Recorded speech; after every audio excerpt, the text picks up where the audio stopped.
Daerah Bekasi ini kan cuaca cenderung panas. Saya ingin tantangan, masa iya di Bekasi nggak bisa buat ternak. Kadang-kadang kalau lagi ada yang mati sehari bisa kadang-kadang 3, kadang-kadang 1, kadang-kadang enggak. Ternyata saya coba-coba bisa juga.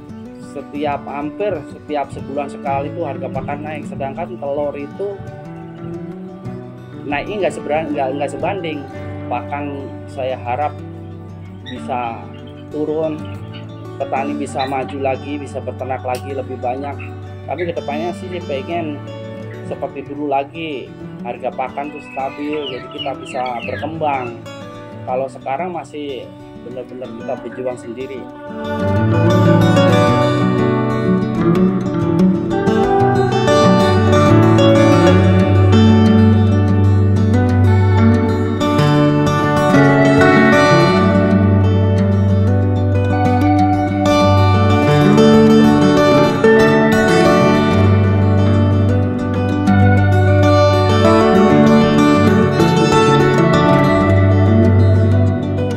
Assalamualaikum warahmatullahi wabarakatuh. Perkenalkan, nama saya Anang Susanto, peternak puyuh dari pinggiran Kota Bekasi. Pada awalnya kami pembudidaya jamur tiram.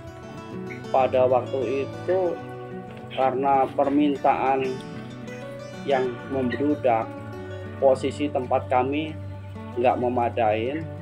Akhirnya dalam waktu perjalanan 9 tahun saya tutup. Ya karena keterbatasan tempat, terus gimana ya, kita dapat penghasilannya tuh pengen continue setiap hari, sedangkan jamur itu prosesnya agak panjang juga, memakan waktu, tempatnya harus luas. Terus saya lanjut ke usaha ternak puyuh. Kenapa larinya ke puyuh? Waktu saya punya pemikiran tempatnya nggak perlu tempat luas tapi bisa dimaksimalkan. Saya berniat ternak puyuh itu karena gini, siklus bertelurnya lebih cepat, terus akhirnya 1 tahun, setiap hari kita dapat penghasilan dari puyuh.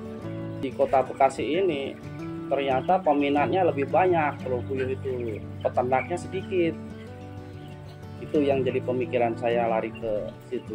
Awal mula peternak itu sekitar 500 ekor. Saya ingin tantangan,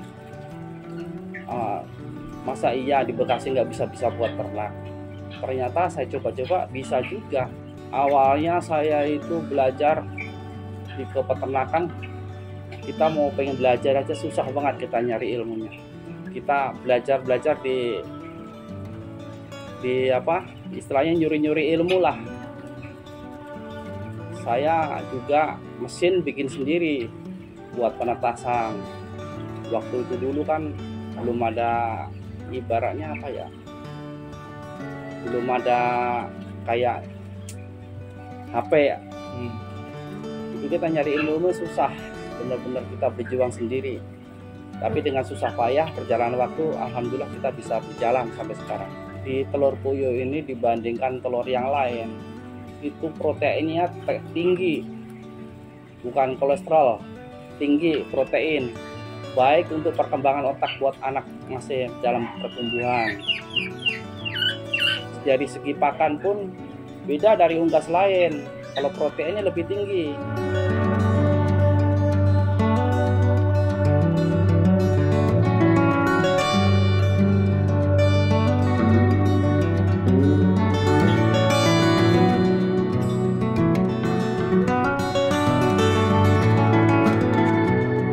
Kalau sukanya sih setiap hari kita dapat penghasilan, terus kebutuhan sehari-hari kita bisa tercukupi.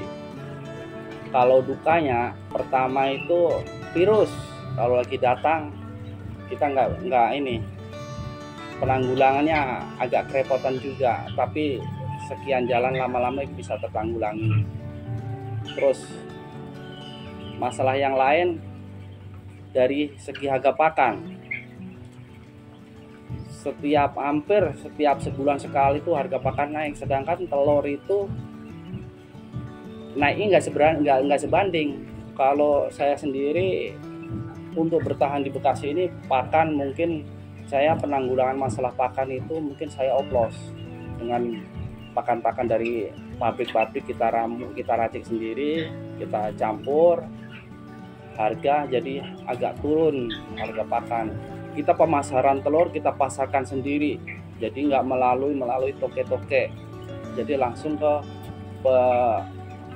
bagian pedagang. Saya awal mulanya menetaskan sendiri, tidak beli bibit yang siap bertelur, makanya jalannya pelan-pelan, belajarnya sambil jalan lah, ibaratnya seperti itu. Tapi alhamdulillah sekarang bisa berjalan, sampai sekarang masih bertahan.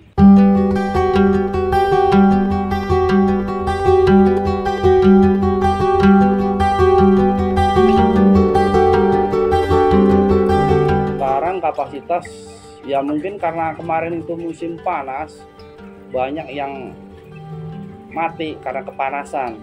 Kadang-kadang kalau lagi ada yang mati sehari bisa kadang-kadang 3, kadang-kadang 1, kadang-kadang enggak gitu. Karena di cuaca di kota Bekasi itu memang panas, beda sama daerah-daerah lain.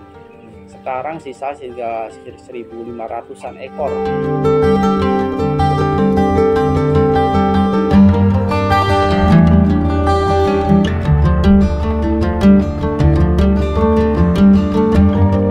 Sebenarnya tergantung kita. Sebenarnya kalau kita pakai pakan murni, itu kayaknya kita narik keuntungan kelebihan tuh nipis.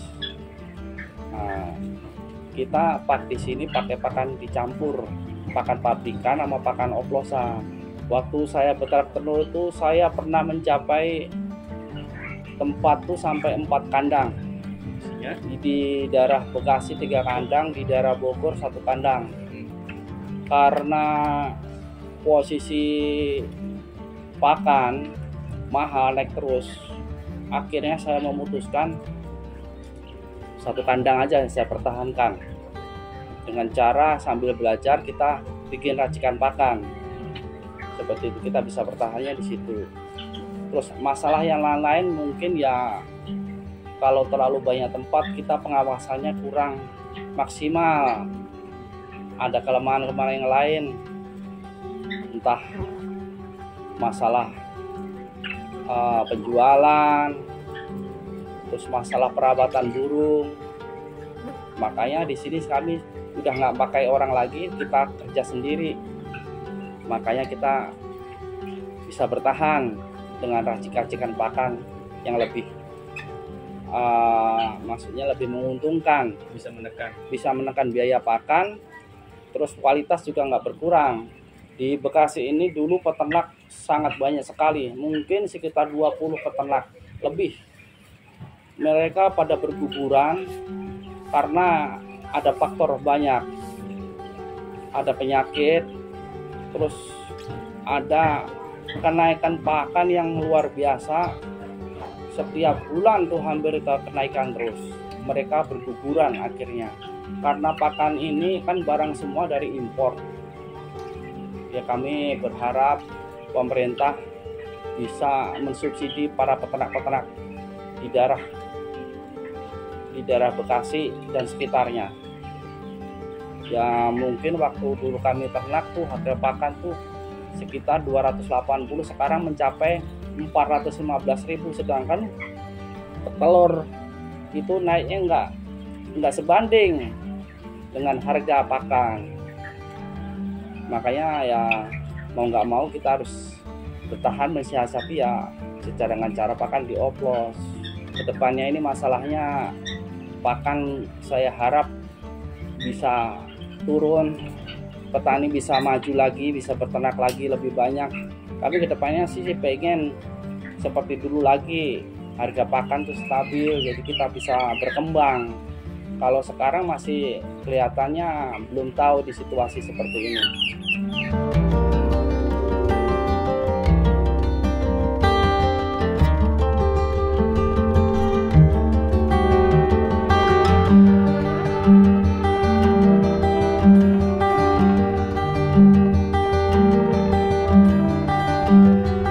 Bagi pemula yang ingin berternak puyuh, kami siap untuk mengajarkan.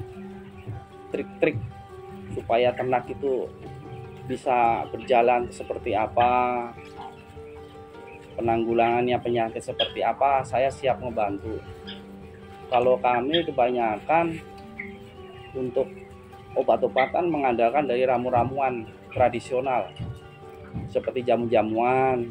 Kalau kegagalan itu tergantung kita, cara ngasih makannya, mungkin kecukupan pakannya. Insya Allah puyuh nggak ada kendala.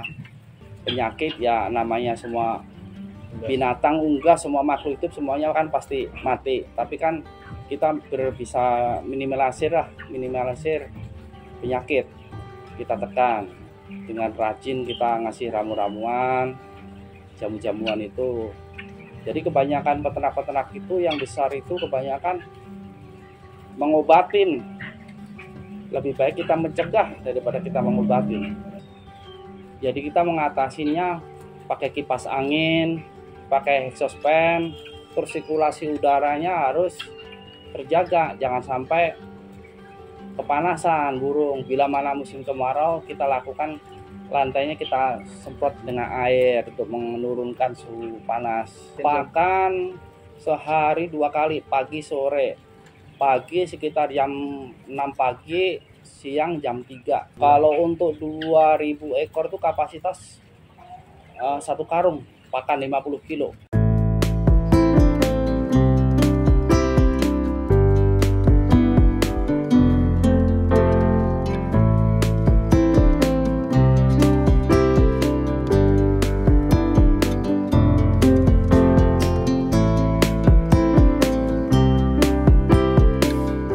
Selain menjual telur juga menetaskan telur buat dioki puyuh. Kami juga melayani pulet burung yang siap bertelur. Untuk penjualan di Bekasi ini lebih bagus dibanding di daerah-daerah lain seperti di Jawa, di Sumatera, lebih bagus pemasarannya. Cuma peternaknya di sini di Bekasi masih berkurang karena keterbatasan lahan. Mungkin titip saya untuk pemula, kita nggak usah takut, ke depannya kita sambil belajar bareng-bareng ternak puyuh. Kami sanggup, maksudnya mengajarkan apa yang saya pelajarin selama ini di puyuh.